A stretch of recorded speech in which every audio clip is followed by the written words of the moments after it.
여러분 안녕. 오늘은 비변사와 양난 이후 조선의 군사제도 변화에 대해 살펴보겠습니다.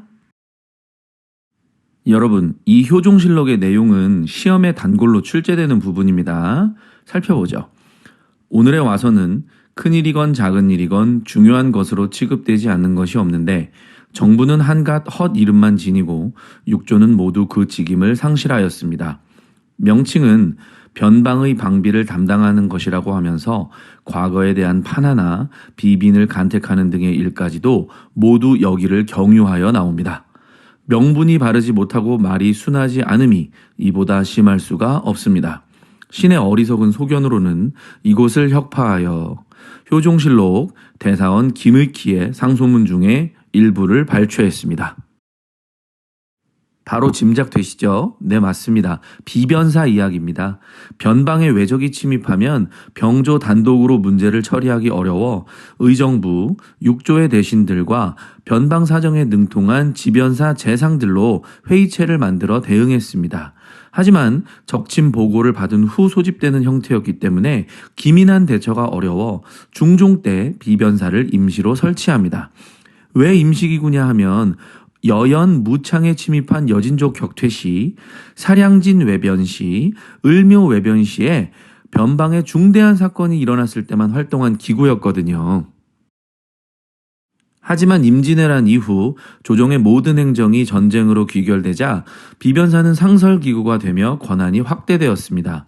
심지어 국방 문제뿐만 아니라 주요 국정 전반을 비변사 회의에서 결정하게 됩니다. 상황이 이렇게 변하자 의정부와 육조의 기능은 축소될 수밖에 없었습니다. 오죽했으면 비변사 당상관이 수십 명에 이르는 등 세력이 어마무시해져서 비변사 토의를 기록한 비변사 등록까지도 편찬이 됩니다. 이후 흥선대원군이 집권할 때까지 비변사는 의정부를 제치고 국정 최고기구가 되어 권력의 중심에 서게 됩니다. 한편 양난 이후 군사제도 역시 큰 변혁을 맞이합니다. 여러분, 조선은 임진왜란 전까지 큰 전쟁이 없었다는 것 기억하시죠? 그러나 임진왜란을 겪게 되면서 중앙군의 체제가 5위에서 5군영 체제로 개편됩니다. 직업군인으로 구성된 군대라고 볼 수 있고요. 현대식으로 말하면 일종의 모병제입니다.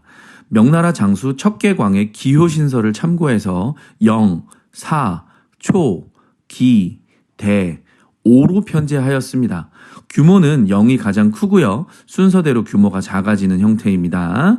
자, 5군영은 훈련도감, 어영청, 총융청, 수어청, 금이영으로 구성되었습니다. 훈련도감은 임진왜란 중에 편성되었으며 삼수병 위주로 구성되었습니다. 임진왜란 파트에서 삼수병에 대해서 공부했던 거 기억하시죠?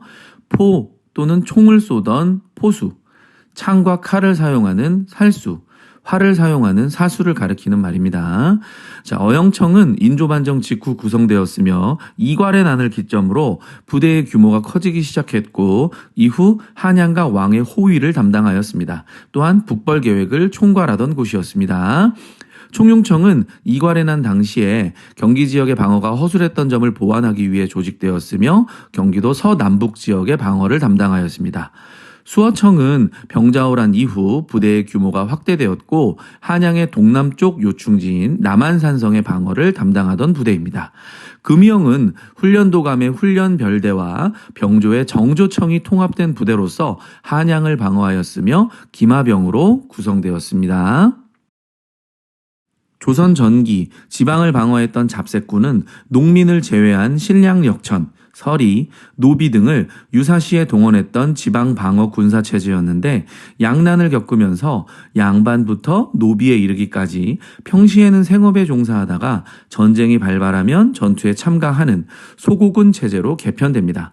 하지만 양반들이 노비와 같이 훈련받는 것을 기피하게 되면서 점차 평민과 노비만 남게 됩니다. 지금까지 비변사와 양난 이후 중앙군과 지방군 체제 개편에 대해 알아보았습니다. 다음 시간에는 양난 이후 변화된 조세제도 변화에 대해 살펴보겠습니다.